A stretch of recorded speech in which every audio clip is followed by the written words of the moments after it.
Hello friends, મારા day 4ના mini બ્લોગમાં આપનું હાર્દિક સ્વાગત છે। કેમ છો બધા? મજામાં જ હશો। પછી તો આપણે બહાર જઈને જોયું કે કલરનું કામ કેટલે પહોંચ્યું, તો તમે જોયું તો અડધામાં જ કલર બાકી હતા, અડધામાં તો થઈ ગયા હતા। વાહ! પછી તો આપણે મમ્મીનો ફોન આવી ગયા, થોડું કામ છે આવતો।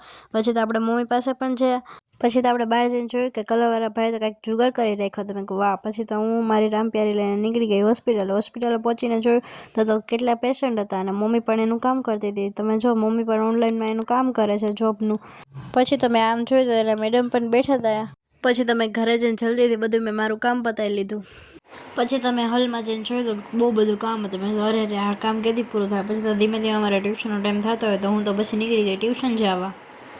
પછી તો હું ટ્યુશનથી છૂટી ગયા અને હવે તો હું જાઉં છું ઘરે। તો ચાલો આપણે જઈએ ઘરે। તો હવે તો આપણે ઘરે પહોંચી ગયા છીએ। ઘરે જઈને જોઈએ કે કેટલું કામ ક્યાં પહોંચ્યું છે। પછી તમે ઘરે આવીને જોયું તો કલરવાળા ભાઈ અડધું કામ કરી નાખ્યું હતું અને અડધું જ બાકી હતું। પછી તમે હોલમાં જઈને જોયું તો એ માસીએ પણ અડધું જ કામ કરી નાખ્યું હતું અને અડધું બાકી હતું। પછી તમે માસીને કીધું પહેલાં આપણે ઓરાને ગોળ ખાઈ લઈએ પછી આપણે કામ કરશું। તો મમ્મીનો ફોન આવી ગયો, થોડુંક કામ છે આવી જાય। મેં કીધું વાંધો નહીં, હાલો આવી જાઓ।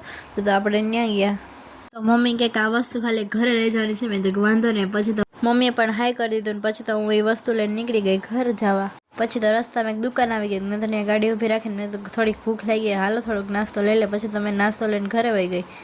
પછી તમે ઘરે આવીને પહેલું કામ નાસ્તો કરવાનું કર્યું, વ્હીલ્સ, બિસ્કિટ, ઓરા અને ગોળ। પછી તમે આટલો નાસ્તો કર્યો તોય મને ચા વગર તો હાલશે જ નહીં। મેં તો વાંધો નહીં, હાલો હવે ચા બનાવી લઈએ। પછી તમે ચા બનાવવાનું પણ ચાલુ કરી દીધું। પછી તો ફાઇનલી ચા બની જ ગઈ। હવે ચા બની ગઈ એટલે આપણે એકલા તો પી નહીં, એટલે પછી મેં કલરવાળા ભાઈને પણ ચા આપી દીધી અને મેં પણ પી લીધી। તો આ વિડીયોને આપણે અહીંયા જ પૂરો કરીએ છીએ। ગમ્યો તો લાઈક, શેર અને સબસ્ક્રાઈબ કરવાનું ભૂલતા નહીં। જય શ્રી કૃષ્ણ, હર હર મહાદેવ।